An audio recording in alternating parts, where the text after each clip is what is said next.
Hello everyone and thanks for hanging out with me. Let's talk about update 3.0 of the ID software for Volkswagen ID3, ID4.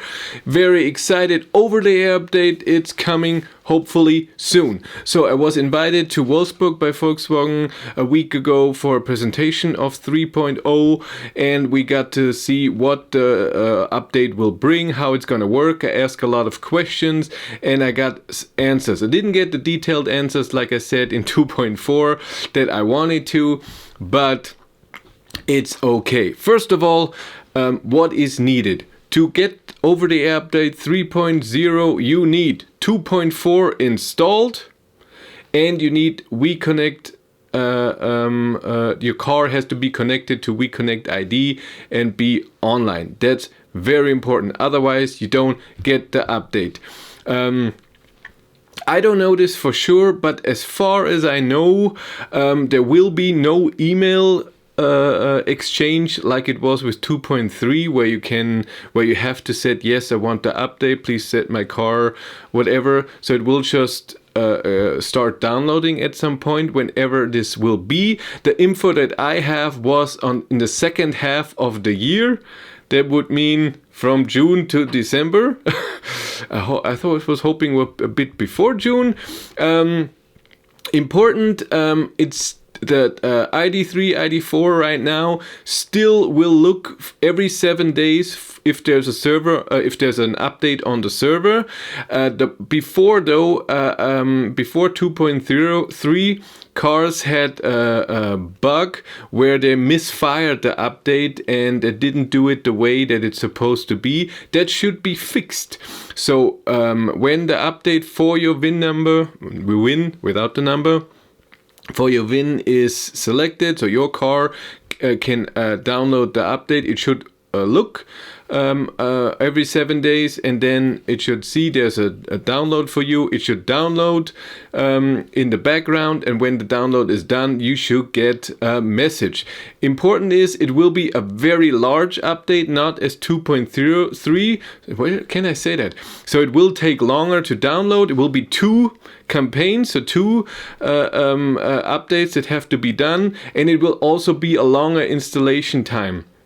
That's important. So in 2.3 we waited once 40 minutes and once 3 hours, and here it will be longer. That's what they told me. And also very important, in North America, if you drive an ID4, they also said updates are coming this year again for second half of the year. They didn't tell me what version you get, but I'm pretty sure it will be 3.0 as well. Why not? Why would you get an old software when everyone is getting that? So that's very cool. And then, like I said, that's the things that will be done. And now what is included? Very important, 2 things that here on the list that are included. It will be future videos tomorrow and the day after that. First of all, Park Assist Plus and the memory parking. This will be an extra video tomorrow, and then the new features in Travel Assist, which will also be at the day after video. So subscribe so you don't miss those. What is Park Assist Plus? We'll read it off the press thing because it's a lot. So the Smart Assistant Park Assist Plus can search for a parking space after it has been activated in a parking menu. So you drive, you are in the park menu, and when you drive 40 kilometers for parallel parking or 20 kilometers an hour for bay parking spaces, it will recognize a parking space. You will see that in the video. I did a test with parking. You select your parking, set start, and then the car will automatically do everything. So you're on the brake, press start, and when you take your foot off the brake, it will park automatically and does everything. So go in reverse, go forward, and at the end and steer, of course, and also do acceleration pedal till it's done, and then it will put even park on. So that's really cool. I tried it. It was very impressive, and it also does it on the way out of the parking lot. So you can say start and it will go backwards and then steer forward. It will not go out of the parking space, but it will steer in a way that you're standing perfectly and the steering is already done, that if you press the accelerator pedal, you can go out. So it does everything for you. It's really cool. The second function of Park Assist Plus is the memory function for parking. So let's say at work or at home, you can say 5 parking maneuvers, and what you do is when you come, it will always save the last 50 meters when you drive under below 40 kilometers an hour.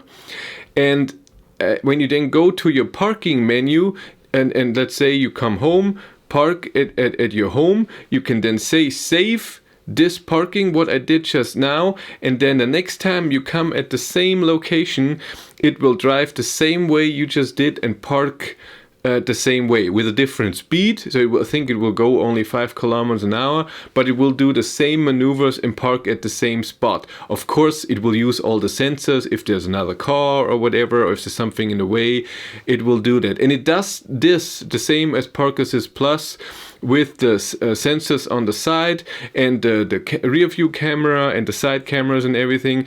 And very important, Park Assist Plus here does not work on old ID3s or ID4. ID4 maybe already has that. It has to be a sensor on the side. So normally we have the distance sensor for parking in the front and in the rear, but it's one on the side, and you need those sensors for Park Assist Plus. So my car, my ID3, won't be able to use that function. Yeah, and like I said, you can do that with 5 cars, with 5 spots, and it will also be in the video tomorrow. Travel Assist is the next thing. We have 2 features. One is even lane assist. Important, the lane assist in 3.0 will be smoother. It will not move around so hard. It will be a bit smoother with when you go too close to the lane. As you know, lane assist in ID3, ID4 is a safety feature that is always on when you get into the car and you go too close to the line of your road. It will pull you back into the middle, and we'll do that way smoother. I tested it, very good. Again, this is the video then in 2 days. Very cool. And the travel assist has been updated too, with 2 things. Number 1 is the auto lane change, so overtaking a car. When that's, again, you need the side sensors that are in the front and in the rear. Car will see if there's anyone in the left lane that you want to go. It will indicate in your instrument cluster. You will see that all in the video that you can. You put the blinker on. You have to have the steering wheel in your hand. You cannot just do this, and it will go to the overtaking lane and stop the whole thing. It will show it in the instrument cluster and in the head-up display, even in the augmented reality part. And also important is here that it has to do it in 5 seconds. The whole procedure by law has to be done by 5 seconds. And you will see in the video that for me it was a bit too fast. It didn't feel smooth because it also has to do. It only works at a speed of above 90 kilometers an hour. So most likely on the highway. And the other thing that's new with 3.0 is the travel assist with swarm data. What is swarm data? Every MEB platform car, and even where e-golf is on, and GTE and whatever, I don't know, was it MQB or MQE? I don't know the name. Those 2 platform cars are already right now recording data from the road. So you're driving on a road, and the sensors will pick up.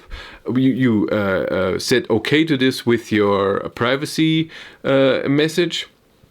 It will record where you are, how the surrounding is, and at what speed you are driving, and where on the street you are driving.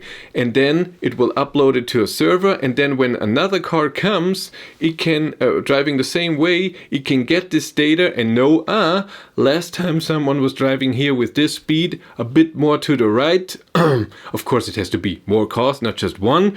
And then it will work. And this is the thing, what's then working that it didn't work before. Before Travel Assist, when you have the two lines, it worked, but when the middle line was gone, it didn't work because it only had one line on the side, and it didn't know, where do I go? Do I go in the middle of those two? And with swarm data, it knows all the people that drove here before drive more to the right because it has just no line in the middle, but it still works. And this is how it does it. And it also can do dangerous things, cornering, going over a hill and then there's a corner, all of this stuff. It can put this into Travel Assist, and that's really cool. And one more thing that I never noticed, and Travel Assist does it by the way already, is normally Travel Assist holds you in the middle, but if you are a person who likes to drive a bit more to the right or to the left, you can save this position. So when a Travel Assist is holding you in the middle and you go a bit to the right, it wants to steer against it, you steer against this, and then it will keep you a bit to the right. Of course, not too close to the line so that lane assist will do something, but very cool that you don't have to obey to the perfect middle if you're not comfortable with this. Another thing they improved with 3.0 is better voice control. So the 95% of the control should now work if you say navigation to something or heat, and it should also be like they always said that it doesn't have to be a perfect wording. You can say it in a different way as well. We'll see about that. We have to test that out.